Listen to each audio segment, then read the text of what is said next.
I've already been in 30 states. I got another 3 or 4 more to go before we reach New Year's. And I do know how mad we are. I do know how this ugliness, this damn desire to be heard, not to listen, not to learn, but to be heard, how it's undermining so many things. And it doesn't have to be this way.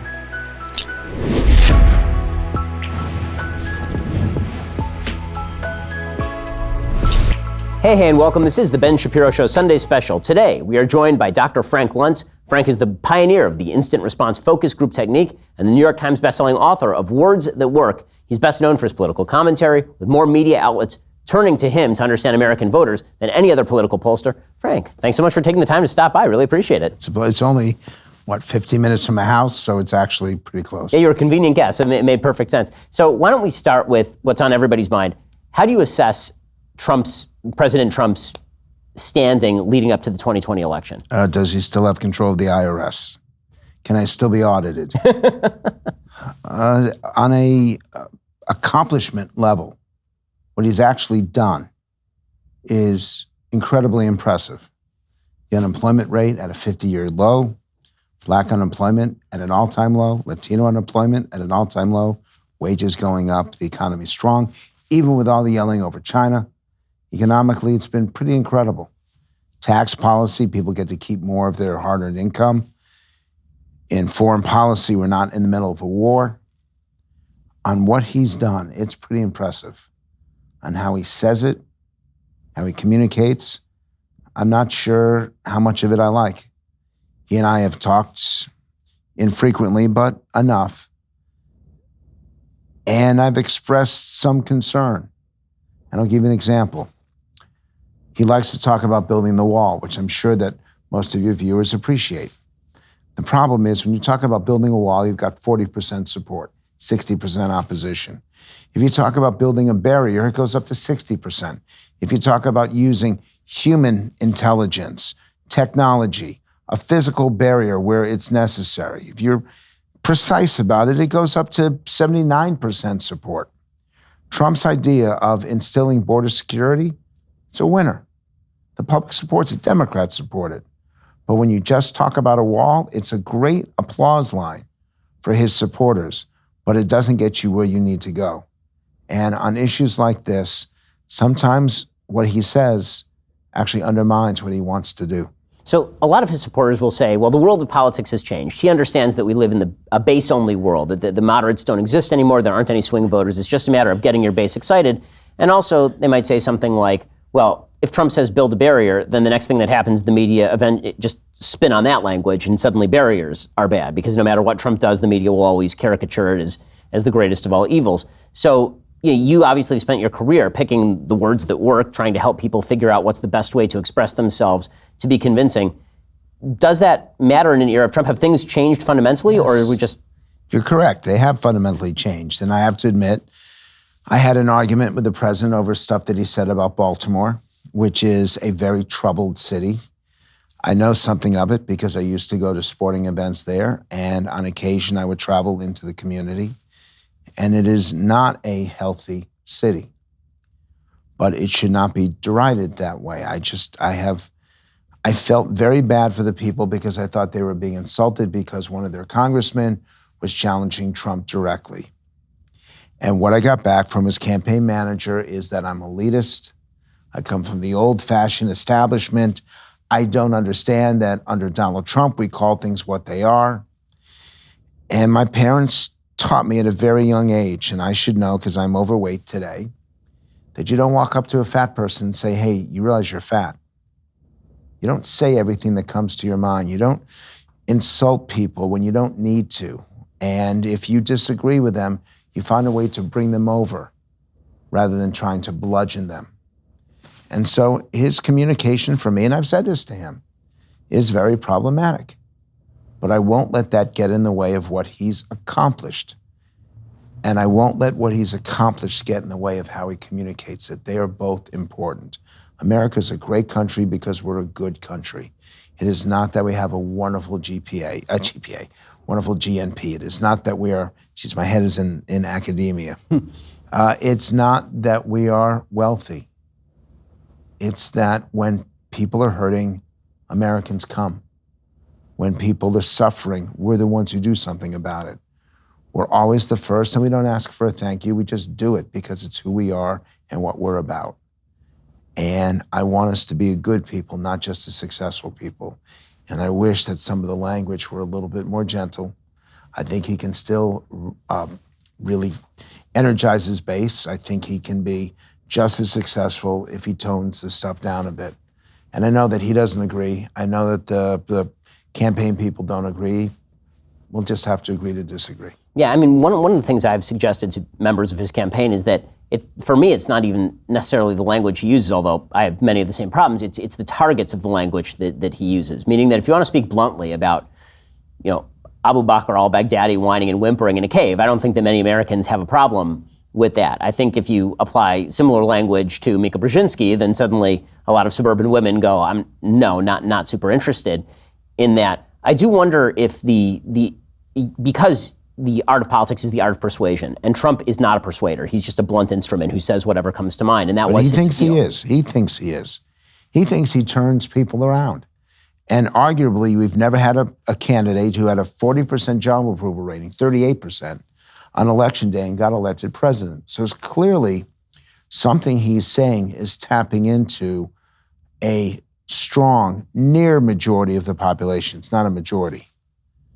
And so he thinks that because he went from 38% approval in 2016, and he's at 43% now, he's going to do even better in the election. And what I've tried to communicate is, you're losing people who would vote for you otherwise, but they just don't like what you say. And they feel so uncomfortable about it, and they don't want to go through 4 more years of this anger and yelling and everything being a crisis or everything being in chaos. And again, I know your viewers, the first thing they're doing right now, we're only 6 minutes into the show, they're typing away that I'm a traitor or I'm a rhino or I don't get it. But the thing is, I do. Because unlike most of your viewers, I'm in virtually every state in the country every year. I've already been in 30 states. I got another 3 or 4 more to go before we reach New Year's. Not many people talk to as many people as I do. And I do know how mad we are. I do know how this ugliness, this damn desire to be heard, not to listen, not to learn, but to be heard, how it's undermining so many things. And it doesn't have to be this way. So in a second, I want to ask you about, since you've been in all these states, where you think the swing states are going, because the polls have been actually fairly strong for Trump in the swing states, even though nationally he's polling very poorly. So I'm going to ask you about that in just 1 second. But first, let's talk about the importance of protecting your data. It is very important to protect your data because lots of people are after it. Big tech, hackers, the government. I've been talking about ExpressVPN on my show for so long. You already understand why encrypting your network data is important, but some of you have still not acted. So why? Why?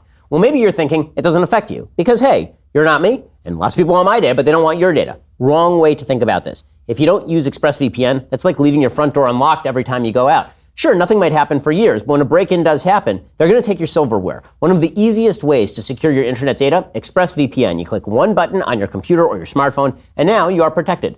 This is why I use ExpressVPN. People want my data. Hackers want I've been hacked before. It is no fun. I've had people attempt to hack into not only my personal data, but also into my credit cards. It's terrible. The only question is, why haven't you gotten ExpressVPN yet? I did. Now I'm protected. Visit my special link right now, expressvpn.com/Ben. Get an extra 3 months of ExpressVPN for free. So it's a great deal. Protect your internet today with the VPN I trust to keep my data safe. Go to expressvpn.com/Ben to get started. Okay, so let's talk for a second about the swing states. So you just talked about how many states you've been in, and obviously for President Trump, this election basically comes down to the swing states. His chances of winning the national popular vote continue to be extremely low.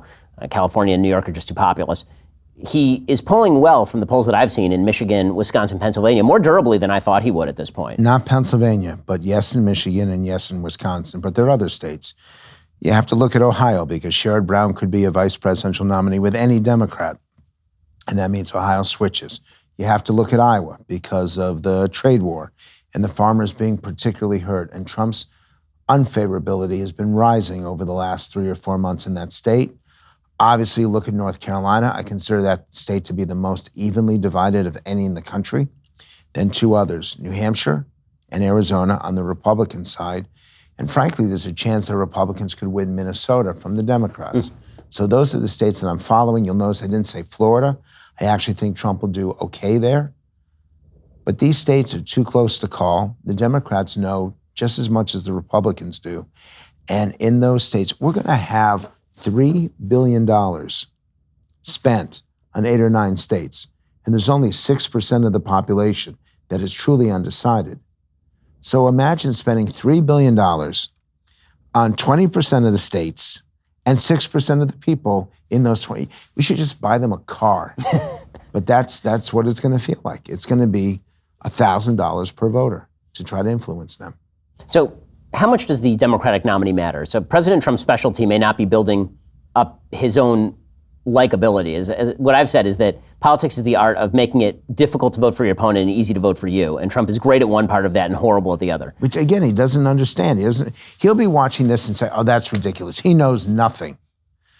But he doesn't hear. And he says he does, but I don't believe he does. Because he would feel the people who have a job now who didn't, who have more money in their pockets than they did 3 years ago. That key question, are you better off today than you were 4 years ago? He's succeeding in that. He really is. And he's getting no credit from the media. You would not know that from the networks. You would not know that from the cable news programs. But even though they're better off, they're still hesitant. And he has to ask himself, why? With an economy, the strongest economy in my lifetime, I know in yours, surely in mine too, why isn't he at 55% approval? Why isn't he beating every Democrat by 15 to 20%? If he were Barack Obama at this point, it would be a landslide. It's not. And I recognize that the media does not give him a fair shake, but even part of that is his fault. Beating up on them, ridiculing them at press conferences, ridiculing the whole profession. Everyone uses the phrase fake news. I've been in a dozen countries in the last 6 months, and they're talking about fake news. And every time I hear this, I think, wow, the president really has had a global impact. He should understand that it doesn't have to be this way. But he doesn't, which makes Joe Biden a 50-50 shot for president. It makes Elizabeth Warren, who I think is the next most likely nominee, makes her a 45% shot, even though her positions are extreme. Any of these Democrats, any of them, have a shot, not because of what Trump has done, but because of what he has said. Let's go through some of the Democratic field. So I agree that Biden, I've been saying this for years, that Biden is the strongest candidate to go up against Trump, mainly because it's not bad to be an actual corpse running against Trump, meaning if you're just a default non-alive human being, then you're probably going to perform better against Trump than somebody who doesn't have it all baked into the cake. Now, you'd realize that if you only said it a little bit slower, he could actually hear you. Well, there's only so much I can do with that. I lose my train of thought, and also, I like to exist just on the edge of a speed where only dogs can hear me. So that's my goal, is to be right on the other side of that particular line. And cats? And exactly, only animals. There's a whole untapped market in the podcast arena that I'm really going for. But as long as they can operate the books that the Nielsen families. That's exactly right. So Biden, I've been saying for a long time, because he is 100% name ID, because he's not scary. And part of the fact that he's not scary is the fact that he doesn't seem completely functional. He just seems like a default candidate who's there. That's actually a pretty good position to be in, as opposed to somebody like Warren, who Trump can rightly point to somebody like Warren and say, you really want to screw up this whole country just by electing somebody who's got these crazy policy proposals. Biden doesn't seem to know which state he's in, and I actually don't think that cuts necessarily against Biden. I think that actually cuts against Trump in some ways. I know that Biden is a constitutional expert, but he should be. He was actually there in the room when they wrote the document. That's the line that I just heard. But he's qualified and he's capable. He's certainly more experienced than his running mate, Barack Obama, was. He's been engaged in foreign policy. He knows the rules of the road. And when he gets righteously indignant, he's actually very effective. But that comes less and less often. And I think it's coming across now as mean as opposed to moralistic. But I would not dismiss him. And frankly, as much as she is extreme in her positions, and some Democrats are now starting to get nervous about her, Elizabeth Warren is electable. All these people are electable. And the president's going to have to figure out how he can debate them without making his own language, his own Twitter account the issue. If he can focus on where the country is right now, he will be reelected. If the focus is on him as a person, I got to tell you, I talk to Republicans who will not give him another chance if that's what they're voting on. So this has been my going theory, is that if the election is a referendum on the Democratic candidate, the Democrats lose. If the referendum is an election on Trump personally, then Trump loses. And I felt the same way in 2016. I think what everybody got wrong about 2016 is they thought it was going to be a referendum on Trump because he was this out-of-the-box character, and it actually was a referendum on Hillary Clinton with a huge number of Democrats saying, number one, she's going to win, so I'm not showing up to vote. And number two, I don't like her that much, so I'm certainly not getting up in the middle of the winter to go vote for this person I don't like very much who's certainly going to win. And my great fear with Biden as a Republican is that you're not going to have it's not going to be a referendum on Biden, because how do you have a referendum on a piece of paper? Like, it's just he's what did he do to you? He's a boring nothing of he's a man who's run for president 87 times and lost each time. The only reason he's even on the stage right now is because of his association with an all-time great politician, Barack Obama. And even with the fact that he has the glow of Obama cast over him, he still can't break 30% in a national poll among Democrats. Yes, but they've not pulled him down. No, that's right. He's durable. He's very durable. At this point, Howard Dean was collapsing. Right. At this point, Ed Muskie was collapsing. I can give you a list but Gary Hart, who had surged up, was already coming down at this point. He is durable, and he's credible. It feels like Romney 2012. It feels like the Democrats saw a guy who was kind of the default candidate, and then they said, well, let's take a look at all these other candidates. And then you got the rotating wheel of candidates, just like in 2012, where suddenly Herman Cain was leading for 5 minutes. And then it was back to the original guy. It's like, okay, fine, we tried all these other people. I guess we'll settle on him. And it feels that way with Biden, especially because nobody's been able to crack any amount of black support except for Biden once you get to the South. Do you think that the primary schedule is going to matter here at all? Like, if he loses both Iowa and New Hampshire, how bad do you think? Then he gets hurt.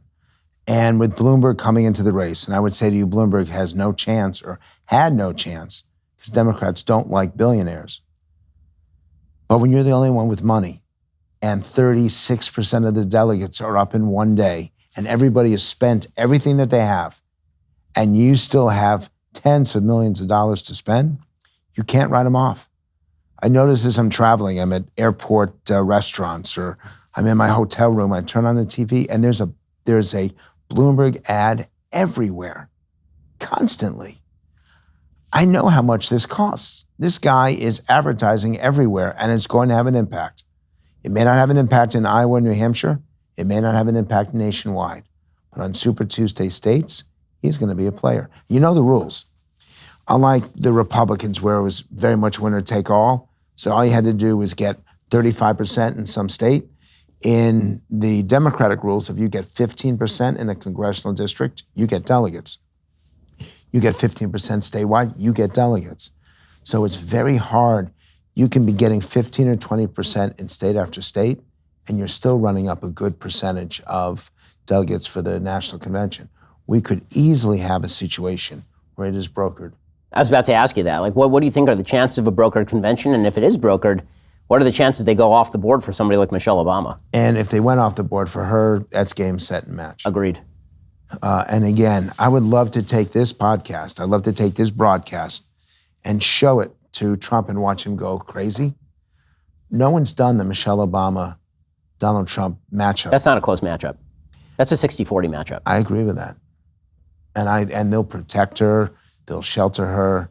She spent the last 8 years rebuilding herself from the radical who was saying her husband was going to heal the soul of the country, and she was writing theses about how America was systemically racist. And now she's everybody's aunt. Like she's writing these nice books about how she raises her kids, and she's Oprah, but politically savvy. You have Mayor Pete, which you haven't talked about, Biden, Warren, and Sanders. All four of them have a claim to 15% of the vote. Well, if all four of them stay in, and there'll be some wild card, then it becomes very hard to get to 50% of the vote. And superdelegates do not vote on the first ballot. So they can't tilt it in any direction until the second ballot.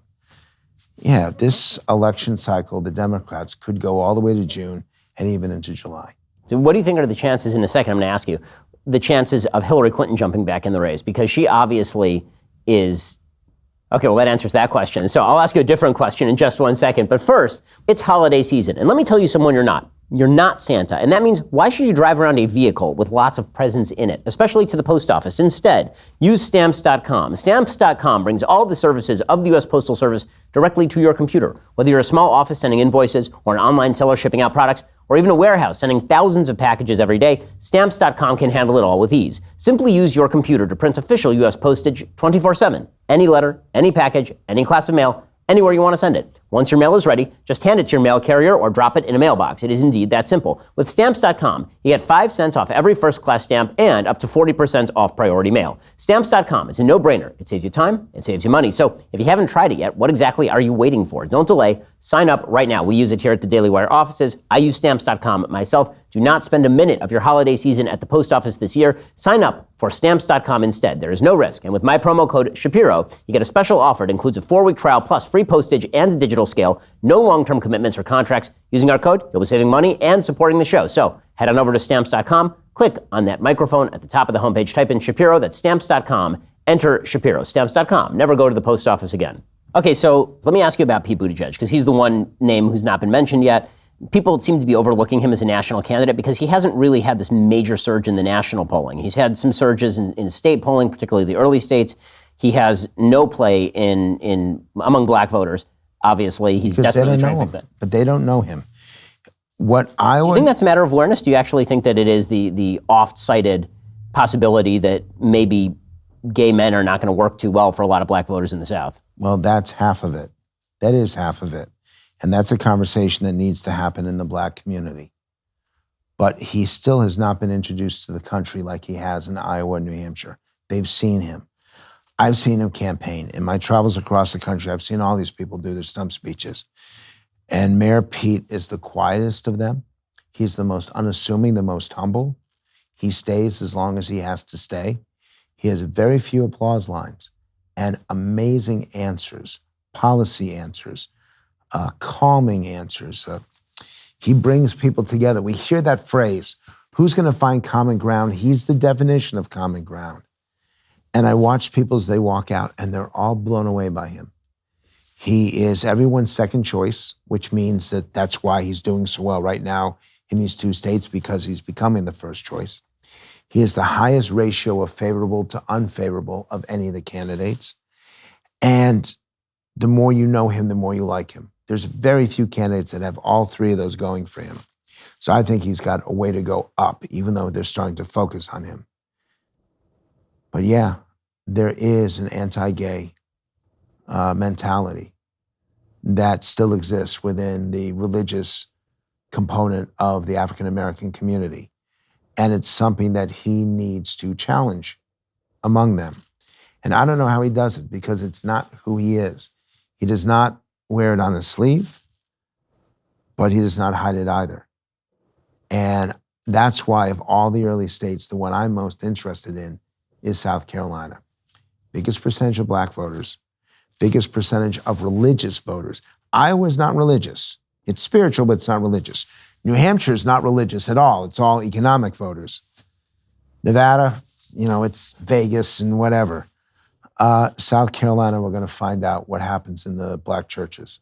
And that's going to be fascinating. So what do you think are the actual odds? You had to make the odds for the Democrats right now. Where would you place people? And I've been all over there was a time when I thought Harris. We all thought Harris at the very beginning, and then it turns out that she's horrible as a candidate, just awful at what she does. The worst. Just sheer garbage as a candidate. And they're blaming sexism. They're blaming racism. It's like, the racism thing is like Barack Obama never existed. And I am amused by watching Cory Booker call his own Democratic Party base racist if they don't put him on the stage, because obviously he's the only other black person in the race. And so now that Kamala's out, he's like, I'm so sad about it, but also cut me a check. Please cut me a check right now. But how about Biden saying that he was supported by the only black female in the U.S. Senate, and Harris is up on stage? Yeah. That was very funny. I thought it was, I laughed for like 5 minutes after that was done. I think I have to give the highest odds to Senator Warren, and here's why. She's raising among the most, if not the most. Second, she's got the best organization, second to Bernie. Third, she's been at this and she's had a national platform, so she's not going to have a mistake. She may do something wrong, such as being honest about Medicare for all and how much it's going to cost, but she wanted that discussion. That wasn't a mistake. To her, that's about explaining why the rich and corporations need to pay more. So she wants that debate. And I think the Democrats want to nominate a woman. I really do. I think they want to make up for what happened with Trump and Clinton. So I give her number one. I give Joe Biden number two, even though I think he loses both Iowa and New Hampshire, simply because his national numbers are very impressive. His support within the African-American community is very strong. And then third would be Mayor Pete. I don't think Bernie Sanders has any shot at the nomination because Elizabeth Warren is taking away his votes and because at some point I'm just expecting him to do what Jim from Taxi did. He doesn't remind me of Larry David. He reminds me of Jim from Taxi, that he's just going to be waving his arms and suddenly he's just going to drop. Bernie Sanders is so old, it takes him an hour and a half to watch 60 Minutes. He's so old, his favorite painting is The Last Supper. If you look carefully, he's the second waiter from the left. Bernie Sanders is so old, the only time he doesn't have to pee is when he's peeing. Come on, crew. Some reaction here. You know, all three of Trump's wives are immigrants. All three of them. It's living proof that there are some jobs only an immigrant will take.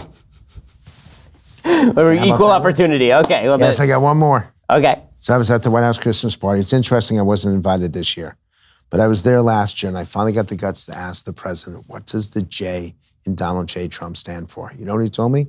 Genius. So let's talk about the genius in the Republican Party right now. So the Republicans have the Senate. They had until recently the House. They have the presidency.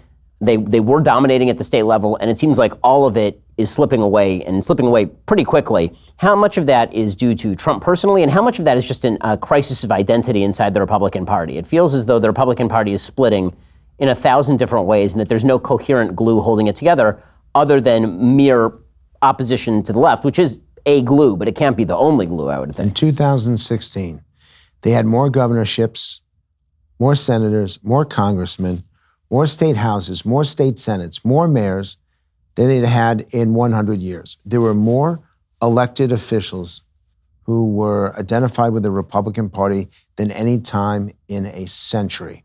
And what did they do with it? Did they reform government? No. Did they transition and transform and transcend Washington's control and influence and send it back to the states? None of that.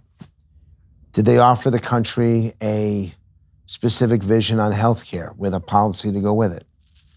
They could have done anything.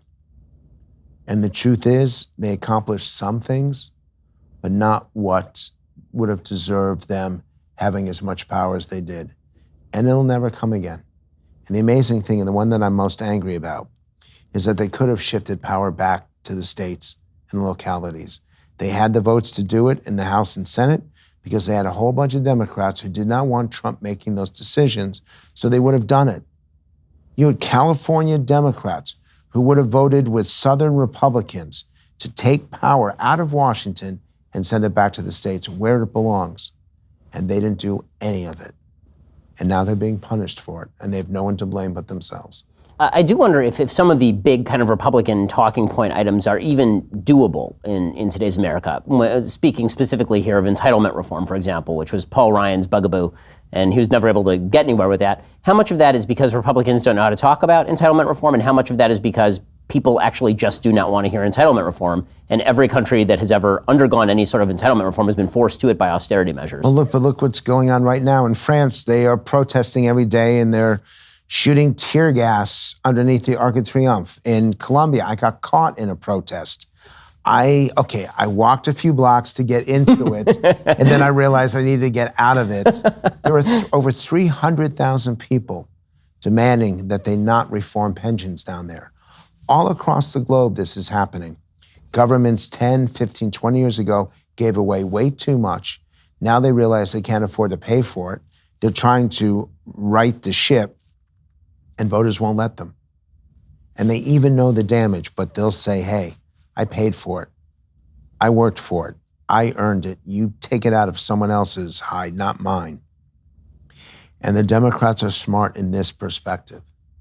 They know that once you give a voter a gift, a program, any kind of benefit, they will not let you take it away.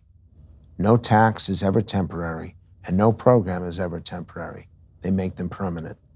And I think the GOP did not understand that.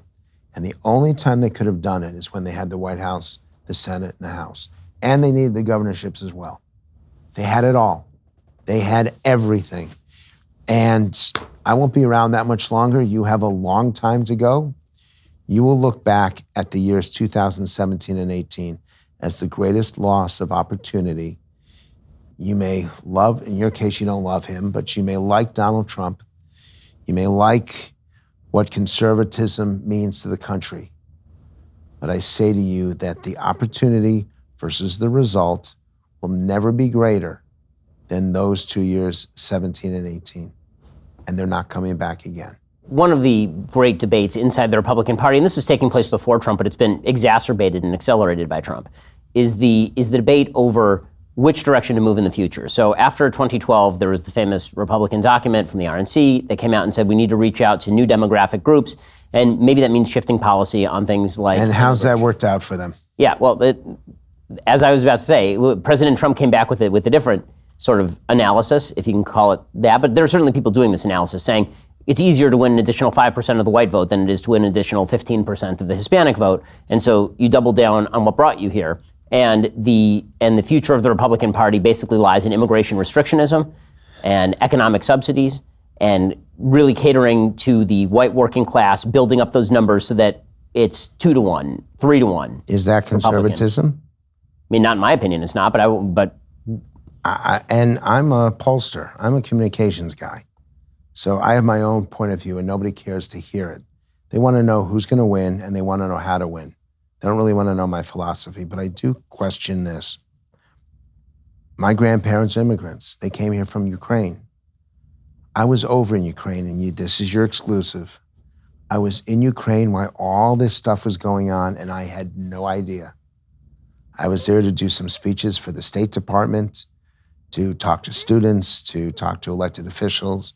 They were telling me that they were seeking American aid and they weren't getting it. It's fascinating to me because I was hearing stuff that did not make sense. And then a couple months later, it made sense. We're not hostile to Ukraine. A lot of us consider Ukraine to be allies because they're hostile to the Russians. Why suddenly is Ukraine the enemy? I'm sorry to those people who say that they tried to intervene in our election, but the Russians tried to intervene in our election, not the Ukrainians. We have to figure out a way to get along with China. China is an opponent. They may be an enemy. They don't compete fairly. They manipulate their currency. They steal our intellectual property. And Trump is right to hold them accountable. But shouldn't we be bringing Canada with us? Shouldn't we be getting Germany and Britain and the other countries that trade with them? Shouldn't we align with France and Korea so it's all of us trying to move China? Why are we trying to do this alone? We see issues with weather right now, and this is the one that they're going to be all pissed off over. Something is happening. And it's not about heat. It's about the intensity of these storms and the consistency of them. And unfortunately, the predictability of them. We can't turn a blind eye to it. It's not 60-40 or 70-30 among the scientific community. It's 95-5. And I say this as someone who challenged the science of climate 20 years ago. But we've learned a lot in 20 years. I don't want the same equipment that would have operated on my brain 20 years ago operating on me now. Our science gets better. Our knowledge of the economy gets better. Our information gets better. And by the way, I thought to be a conservative meant that you respected and celebrated the work of the CIA or the FBI, that we respected and appreciated the efforts of the police and the first responders, and the idea that we are now trashing our intelligence services. That, to me, I didn't know that that's the side that conservatives are taking. To me, that was always on the left. So tell me, because I don't know, what is conservatism? What side are we on? What do we believe? Because the things that I was raised from Jim and William Buckley and Gene Kirkpatrick and Richard Pearl and Ronald Reagan, some of those things don't seem to be conservative today. And so I don't know. So in a second, I want to ask whether you think that's a result of Trump, and you think whether that's a durable ideological change inside the Republican Party, or whether you think that this is just sort of a temporary, Trump was the vessel, he defeated Hillary Clinton, and then once Trump is no longer president, then this actually plays out in real time and we get to have that intellectual fight. But first, it's the holiday season. That means it's time to think about your death. No, really it's not, but if you don't want to think about death, probably you should just get your life insurance now, and then you don't have to think about death anymore. If life insurance is one of the things way down on your holiday list, Policy Genius might be able to help you cross it off. They will find you the right life insurance at the best price and do all the work you need to help you get covered. Policy Genius makes finding the right life insurance a breeze. In minutes, you can compare quotes from the top insurers and find your best price. You could save $1,500 or more a year by using Policy Genius to compare life insurance policies. Once you apply, the Policy Genius team handles all the paperwork and the red tape. And Policy Genius doesn't just make life insurance easy, they can also help you find the right home and auto insurance, disability insurance. So, if you need life insurance, you're not sure where to start though, why not start at PolicyGenius.com? It only takes a few minutes to find the right life insurance policy, apply, cross another thing off that Christmas to-do list. Policy Genius. When it comes to life insurance, it's nice to get it right, and it's kind of important, because if you plot before you get it, you're in serious trouble. Go check out Policy Genius right now, PolicyGenius.com. Go check them out. So, before we go on, what is the answer? Is it that we're going to have different definitions of conservatism and we're going to fight it? Is conservatism pro or anti-immigrant, or should we not be having this argument? Don't conservatives care about the environment? If we are supporters of tradition and legacy, don't we want to ensure that the air that we breathe and the water that we drink is safe for generation because we believe in delayed gratification? Isn't conservatism about border security and alliances with NATO and North America? Isn't Canada one of our strongest allies? Should we be fighting with the Canadian Prime Minister? Tell me, you're a smart guy. You tell me, what is conservatism today? I mean, I think that conservatism today is anti-leftism. And that is not enough. And this is the case I've been making consistently for years, is that there was a very famous talk show host of whom I grew up as a fan, who in 2016 shifted his definition of conservatism. He had the Institute of Advanced Conservative Studies, is what he called it. Rush called it this. And then in 2016, he shifted it to the Institute of Advanced Anti-Left Studies. And I thought that was a very telling move, because basically what it suggested is that the radicalism of the left was to be opposed, and that the political correctness of the left was to be opposed, and that was pretty much what tied us together. There were no centralized values. And this... But conservatism I thought, was meant to pull you in. This was the Jim and Bill Buckley philosophy, which is to show you, okay, it does show you the insanity of the left, but it's to pull you in intellectually to the ideas of the right. I mean, James Q. Wilson. I totally agree with this. The conservatism was the smart people, the best educated people, the people, yes, who did go to Ivy League schools. But I think that, and this is really a question for you, why did conservatives stop making the moral case? Because I think that's really where this broke down. I think that there was a point in my life where the case was made that markets were not moral, that you had to add on top of that, the very idea of compassionate conservatism was a good pitch, but I remember having problems with it when I was 16 years old, because I thought to myself, I don't know why we are being redundant. Because the idea there is obviously that without the modifier, conservatism is not compassionate. But my philosophy was always that was an oxymoron, that was a contradiction. That conservatism was about making tough choices. and that the left was about making everything easy. You got a problem? Throw money at it. You're suffering? Here's a check. You lost your house? We're going to take care of it. And to the point where we couldn't afford it. But it was the gift. Liberalism was about a gift, and conservatism was about personal responsibility. So you could be a common sense conservative, but you couldn't be a compassionate conservative. That they actually got the term. I totally agree with that. I mean, I think that my main objection to the idea was that common sense is not compassion. I mean, the idea of conservatism is that when you make those tough decisions, you are doing something good for people, and that when you cut people a check, very often you're doing something bad for people. What you're actually doing is enervating them and making them unable to support themselves and making them dependent. And so by pitching conservatism as, well, it'll be conservatism, but it'll be nice. It's like, okay, well, you just took the heart right out of what it is you're talking about, and you're setting up an expectation that without the big government spending programs, conservatism is actually just mean and petty and cruel. So there's this idea that's been built up in the conservative movement. You see it manifest right now, that conservatism is about heartless markets.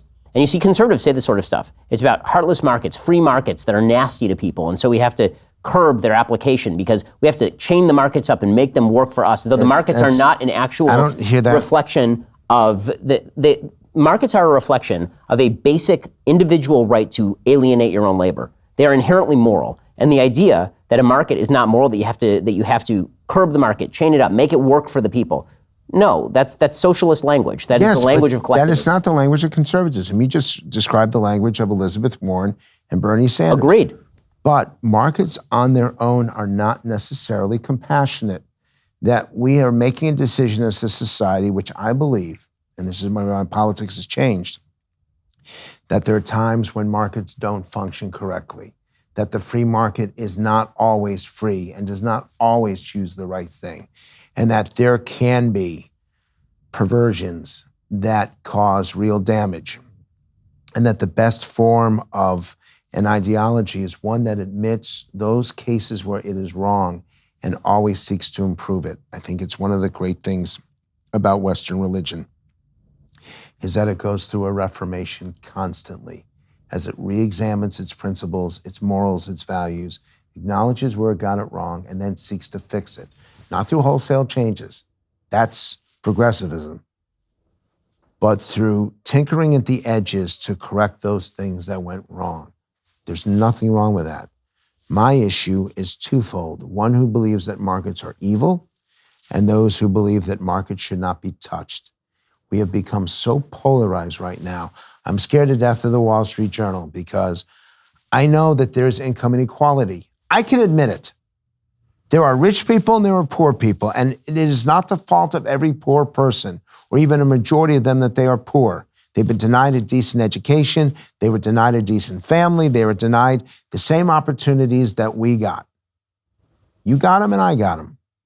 We were put on the right path. We are responsible for our success or our failure, but we at least got on the right path. What about the 20 or 25% who don't have that opportunity, who get stuck in schools that suck, who are taught by teachers who don't want to be there, that want to get out of class as soon as they can, are taught by teachers who have trouble with the lesson plan itself, and they shouldn't be there. It is not their fault that they have one parent or no parents. It is not their fault that everything around them teaches them about bad behavior. You can't tell someone to pull themselves up by their bootstraps if they don't own boots. And over the last 3 or 4 years, I'm working with kids who are teaching me that. They joke that they're my life coach, but they are teaching me about the 20% that I did not see. And every time I sit with them, I hear about another pathology, another horrible story of what they went through, and it isn't their fault. And markets won't help them. We have to intervene. But if we destroy economic freedom in this country, we destroy all the greatness of the last 230 years. We can help so many more people individually, personally. I don't want the government raising my taxes. I'm in the top 1%. And every year I give more and more. Every year my percentage goes higher and higher. And I'm giving my time, not just my checks. Don't, government, stop me from doing that. Get out of my way and let me make a difference. But I know I have the responsibility to do it. And I know you do too. I know on this we agree. That's my frustration. There's no one who speaks for me. Well, I mean, I wonder if again, it's the language of a certain materialist point of view toward government that seems to have taken over. What I mean by that is that the original bargain of the founders was that we would have an extremely limited government that was not capable of doing a great many things in order to protect our rights, and that a government too powerful would have the ability to invade those. But that was balanced by a feeling of duty that we had for one another. And representation. And representation, of course. This is not a democracy. Right. And our people aren't even taught that in the government classes. The only direct democracy we have is in New Hampshire. And the other 49 states, it's a republic. And we have to hope that the people represent us well. The problem is, they've now discovered that the more they give away, the more they get elected. And that they forget that half the equation is spending, but the other half is taxation. And it is one of the things I'm angriest about this administration. Why do we have a deficit and a debt that's out of control? Why are we on the wrong side of the ledger as much as Barack Obama was? On a yearly basis, more. And we have the strongest economy now, and he had the weakest economy back then. What has happened to personal responsibility, to agency responsibility, to government responsibility? You don't spend what you don't have. And we are just trying to buy people off, the left and the right. That's not conservative. Well, no, this is I think what I'm arguing about with regard to materialism. I think that both the right and the left believe that the solution is going to come through some form of government interventionism now. And it seems like the Republicans are spending as much as the Democrats or more. And the Republicans are not looking to cut programs in any real way. They're looking to maybe trim around the edges, but they're not looking to restore the value of a social fabric in absence of government. Instead, what you hear conversations about are the failures of capitalism, but you never actually hear about the morality of capitalism for the sphere in which it operates. It's not meant to. Don't call it capitalism. Capitalism, to too many Americans, is Wall Street and profitability, rather than Main Street and small business and opportunity. I've actually told conservatives, stop using the phrase capitalism because it undermines your philosophy. Rush Limbaugh came at me by name saying that I'm a sellout. And I say to him, because I know he watches you, I say to him, if you defend capitalism, you're defending the parts of the economy that the American people resent and they want to vote out of office. But if you defend economic freedom, those are the principles of the founding fathers. Those are the principles that have held this country so strong for so many decades. And it all actually goes back to one issue which we haven't talked about. It's not been brought up in the Democratic debates. No one ever talks about it because we say it's a local issue. And it is at the core, it's at the root of everything that is going wrong. And that is the sorry state of our public schools. If we can't educate, and I've got my staffer here, who insists on using 22 words when 16 will do. Why does he write so much? Because he was told, I need a 700-word essay. Not valuing each word, but just trying to get as many words onto a page. We have schools that allow kids to graduate with diplomas they cannot read, that they actually discourage those who are smartest, and they bring them down to the average so that no one can excel. I think we are destroying the fabric of this country by allowing our schools to be destroyed. And it's not that I'm anti-public school. I want all of our schools to do well. But I don't care whether it's public or private. I don't care whether it's merit pay, performance pay, or what you call it. Show me another occupation where we pay the best people no better than where we pay the worst. Show me something more important that we value more than our TV sets and our cars. If our car doesn't work, we'll go to the shop, and if they don't fix it the first time, we'll yell at them. Our kids are coming out more damaged than our televisions and our cars, and we let it happen. That parents aren't involved in the lives of their kids because they don't have time or they don't know what they're being taught. And that we have principals who cannot ensure that their schools are a safe learning environment. It is a disaster. It is a tragedy. And I am begging these Democratic candidates to talk about it. And nothing has happened. Well, the minute Pete Buttigieg talked about it, he got racked over the coals. I mean, he just got destroyed because there's that old audio of him from 2011 talking about pathologies in particular communities in which, and he wasn't even blaming the kids or even the parents. He was saying people are put in circumstances where they don't have role models who value education. They've never seen anybody work the system and succeed that way, and so why would they buy into it? And he got just destroyed for saying something that was basically true. Not basically. It is true. It is accurate. And someone needs to look at a camera straight in the eye and say, if you allow this to happen anymore over the next 10 years, then it is your fault when our kids are speaking Chinese. It is your fault when the Chinese companies are coming in with better technology, better manufacturing, and better capability to outcompete our kids. I'm going to tell you something. I teach at NYU Abu Dhabi. It's my greatest thrill of my life. I would give up politics. I would give up my corporate work. I care about nothing more than I care about teaching. And NYU Abu Dhabi is the most global education in the world. The highest percentage of any student are Emiratis themselves at 14%, and Americans are at 12%. There's no place where you get this mix. Over 100 countries are represented in the 1,200 students. My Chinese students, I'm gonna get yelled at for this too. My Chinese students want to know how to get an A. My Chinese students are lobbying to keep the library open 24 hours a day. My Chinese students are trying to figure out what they need to know, what they need to learn, how they will succeed. And my American students are looking for the bar. They're looking to have a drink and they're looking to have fun. There was a survey that was taken of Chinese mothers and American mothers, what they prioritize for their kids. American moms wanted their kids to be happy. Chinese kids wanted their children to be educated. Well, the Chinese kids got what they wanted. The parents got what they wanted. Their kids educated and they're really unhappy. The American kids are really happy and really uneducated. And if we don't get our act together, then this country will not survive. The yelling and screaming about Donald Trump or Nancy Pelosi or impeachment, that is all irrelevant.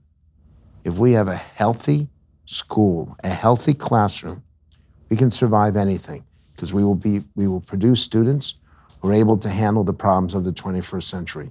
But if we continue to allow our schools to deteriorate, if we continue to fight over charter, if we fight over the teachers' unions, education is not an employment program. If Teach for America works, let those teachers in there. The unions are fighting to get Teach for America thrown out. You know why? Because those young people teach better than the teachers who are 25 years older than them, because they care and they want to spend time with their students. We need institutions like NYU Abu Dhabi who are teaching a global population, global issues, global concerns, global threats. We're going to solve them in America. And we're going to do good things for the world. But if our kids can't compete with the kids from China, Japan, and Korea, and the other European nations, if we continue to score 20th in language and 30th in math, God knows what we score in science, then we're heading down. We really are. So in a second, I want to ask you about, go back to a topic we addressed very briefly originally, and that is it possible to sell anybody anything, basically? Can you sell ice to an Eskimo using the correct language of politics? But first, you may not know this, I'm a watch guy, and here is a watch that I truly love. Look at this. This is a Vincero watch. It's magnificent. All Vincero watches are crafted with top quality materials, including surgical grade stainless steel, real top grade Italian leather, and the back of the watches includes a piece of genuine Italian marble. These are materials you wouldn't expect in a watch at such an affordable price, because here's the thing, the price point is really, really good. With the holidays coming up so fast, you need to head over to vincerowatches.com/Shapiro, and you can see my favorite picks and use code Shapiro at checkout for 15% off your entire order. Plus, they are covering shipping costs. So I have this engraved watch. One of the things they do is they'll engrave the back of your watch. Says, facts don't care about your feelings. I know. These timepieces make an incredible gift. It is the perfect time to pick up a timepiece for that significant other. In fact, I've done this with my wife. Half my family have Vincero watches at this point. With multiple collections for both men and women, you're bound to find a design that matches their look and style perfectly. They will thank you. Vincero believes watches can do more than tell time. They tell the world what you're all about. They make a statement about who you are. It immediately establishes you as ambitious, smart, successful, without you needing to shout it. Or you can lie about being all of those things by wearing a Vincero watch. People just get it when they see you wearing one of their watches. The deal is fantastic. Go to vincerowatches.com/Shapiro. That's vincerowatches.com/Shapiro and use code Shapiro to get 15% off. Okay, so let's talk about the use of language in politics, which of course is your specialty. I think people get uncomfortable when we talk about the use of language in politics because, and this is sort of, I think, what Trump may be getting at when he says, I don't even care, I'm just going to say what I feel, and that's my appeal. Do people feel, I certainly can see it, people feel like if the question here is just about using the right words, do the ideas even matter? Well, are any ideas sellable in America so long as you use the right words? No, it has to be credible. It has to be authentic. People have to feel that you should not be taxed just because you die. That a death tax is not fair to a family that is going through a great tragedy and they have to get their assets in order and they have to figure out what they're going to have to write to their government. We think that if parents are going to sacrifice, their kids should be able to enjoy that sacrifice. It does matter if it's a scholarship or a voucher. A voucher is a piece of paper. An opportunity scholarship is a chance for a better future. Even something so simple, we've got water here, sparkling water. If this is carbonated, it means it's got chemicals. But if this is sparkling, it's a refreshing taste. So yeah, the words do matter. I was criticized for Obamacare because in my research, we called it a government takeover. Now, the people who criticized me backed away 3 years later because people really did lose their doctor, they really did lose their hospital, they did lose their health care plan. It actually was government involvement in healthcare. So it was PolitiFact famously calling it the lie of the year when you suggested that it was a and then it takeover. took 3 years for them to back away from it because we saw that what the Republicans had said about it turned out to be true. That said, messaging does matter. How you communicate it does matter. Paul Ryan had the most complicated, convoluted defense of his health care plan. And we were able to summarize it in 14 words. The choice and control you want, the affordability you need, and the quality you deserve. Simple. And that's what the plan did. But he talked about competition and selling health plans across state lines. It was just unintelligible for most people.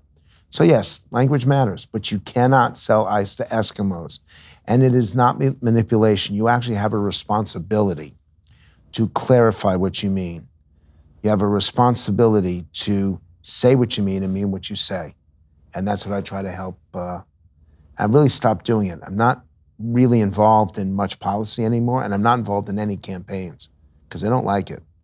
It's 97% negative, and I don't want to do it. And I realized this 10 years ago.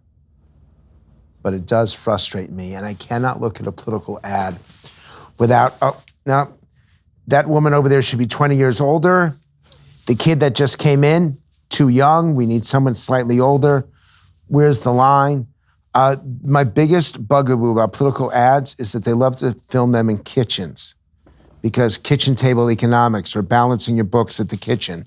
The truth is most people don't use their kitchen table for it. They do it in their den. Second is that all the kitchens I see in these ads have islands. Most of your viewers, do you have an island in your house? We do. Okay, well then you're well off. I can tell. Your jacket is. Yes, we have listeners, yeah. So you're doing free okay. markets, economic freedom. Economic freedom, not free markets, economic freedom. The kitchens are way upper middle class kitchens, and most kitchens aren't like that. So I still see things, and it's not just the words, it's the visuals that they use. And sometimes I get frustrated, but messaging does matter. So tell me about the focus group method, because it's been much criticized and much praised. What exactly is it, and why does it work? You learn from people by asking them questions, which is what you do here. I wonder what percentage of your guests ask you questions back again, because that's what this is about, is asking the viewer what you think, what you know, what you believe, what you're afraid of, what you want the most. How can I inspire you to do more, give more, be more involved in helping others? It is awesome because it allows you to explain in your words, not mine, what matters most. It's why I learned about the word imagine. Most powerful word in the English language. When you ask people to imagine a better America, you would say what? One where I'm free to do what I want with my life and not be bothered with my children. So you won't be able to hear him off microphone, but I'm asking you, camera guy, if you're to imagine a better America, what do you think of? Or what do you see? And I'll repeat it. More unifying. So he says unifying, but he does something which is even more important. He does this, brings his hands together. That's showing that not only is he thinking it, but he's actually feeling it. And one more. What do you think? More opportunity. More opportunity for what? For industry. For industry. Wow. A pro-corporatist over there. Well, he knows where he's working. Very smart. There are say 10 people in this set. Every one of them has a different definition of it, but every one is correct. That's what a focus group does. It explains this. It allowed me to understand the importance of efficient, effective, accountable government. Not small government, not limited government, but a government that's more for less, a government that only does what it does well, and a government that's held responsible if it doesn't deliver. That's efficient, effective, and accountable. Something that's meaningful and measurable. They taught me that through focus groups. So much of my language comes from asking questions and listening to the responses rather than just putting it out on a very dry survey where you have 5 or 7 or 9 different choices. The focus group allows you to go wherever you want to go. And it also shows me intensity and passion. And that's what's frightening to me right now. When I used to moderate these, people would be expressive, but they knew when to stop. The groups I've done over the last 3 or 4 years, the one I did for CBS News 2 nights before the election in 2016, if you go back to the video, because they kept it in, I walked off the set. Again, I'll give you something I never told anyone. I quit that night. We were 2 days before the election. I was livid at these people because they were just shouting at each other, yelling at each other. You could barely hear it. In fact, the sound guys said at one moment it went into the red. It actually was distorted, and you hear it happen. And I'm telling them, stop, and they won't stop, and I just walked off. And I told the executive producer at the time, I quit. This is what you all have created. This is what Clinton and Trump and the media have created in the American psyche. You go live with it. I'm going to New Zealand. And he said to me, I can't use bad language, but he said to me, get the hell back in there. Stop complaining and do your job. We put a lot of money to put these cameras here. Do your damn job. Get in there. And I thought to myself, wow, you're a really mean guy, but he's my boss, so I have to do it. And I went back in and finished it, but they kept it in the tape. So in 1 second, I want to ask you something more fun. And that is, you're apparently I've been told by many people, you have a very nice house and you have an enormous amount of historical memorabilia. So I want to ask you what your favorite piece of American memorabilia you have is. But first, if you want to hear Frank Luntz's answer, you have to be a Daily Wire subscriber. If you want to subscribe, head on over to dailywire.com, click on that subscribe button. You can hear the end of our conversation over there. Frank Luntz, thank you so much for stopping by. I really appreciate it. Frank Luntz, political commentator, pollster. Check him out. He's got a bunch of New York Times best-selling books as well. Frank, really appreciate your time. Thank you. You got it.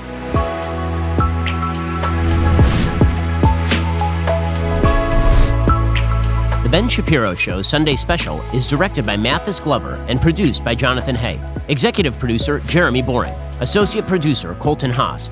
Our guests are booked by Caitlin Maynard. Post-production is supervised by Alex Zingaro.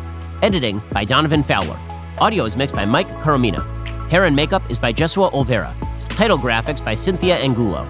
The Ben Shapiro Show Sunday Special is a Daily Wire production. Copyright Daily Wire 2019.